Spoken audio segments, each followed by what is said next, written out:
This is Earl of Hutchinson, Thursday, March 27th. Another Hutchinson Report commentary. Question: is Trump and Musk and or both racist? Let me repeat that. Is Trump and Musk, I run them together, are they racist? It's not an academic question. It's not an academic point of debate. It's not an academic anything. It has grave public policy, in this case, ramifications. All right, let's go through the record. Trump, we know, going all the way back in time. Housing discrimination in New York. He's been sued back in time, back in the 70s and 80s. We also know the Central Park Five. He came out for the death penalty even though they were innocent. We know that every step of the way during the campaign in 2016, there was race baiting, immigrant baiting, and bashing. That was the Trump ethic, and it worked to an extent. We also know, too, that Trump was never, ever, and has never, ever been shy about speaking out on race with codes and essentially projecting a message that racial division, racial violence, racial hatred is something that he, in many ways, not only encourages, but certainly, if you want to be charitable, looks the other way.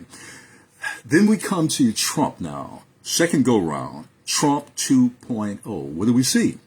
We see a massive assault on the granddaddy of all, DEI. Get it out of education, schools, get it out of politics, get it out of certainly businesses and corporations.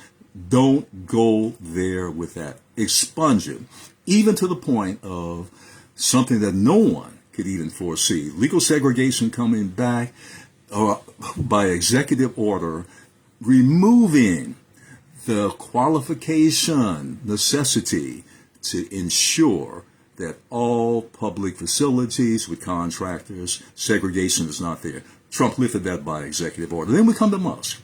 His father said he's not a racist. He had black friends. Well, we know with Musk, the same checklist we can go through. Number one, a white South African, not holding that against him. Unfortunately, he's spoken out for white South Africans. Needless to say, Trump has said that they have been victimized by a black government, taking their land and power and everything. We also know that with X and Twitter that he has encouraged many neo-fascists, right-wings, and out-and-out bigots to essentially give them a platform. And then, of course, meddling in and cozying up to neo-Nazis in Europe. Both Trump and Musk have led the assault on DEI. That has been their ethos. So it's not an academic point. Number one, both of them hold really the levers of political and economic power. Number two, they set trends. Number three, politically and economically. Number three, hate, violence, division has come to the surface and looked the other way. While these two, of course, control. And not only that, they run the ship of state. Then, white supremacy, is that back on the table again? Public policy in America.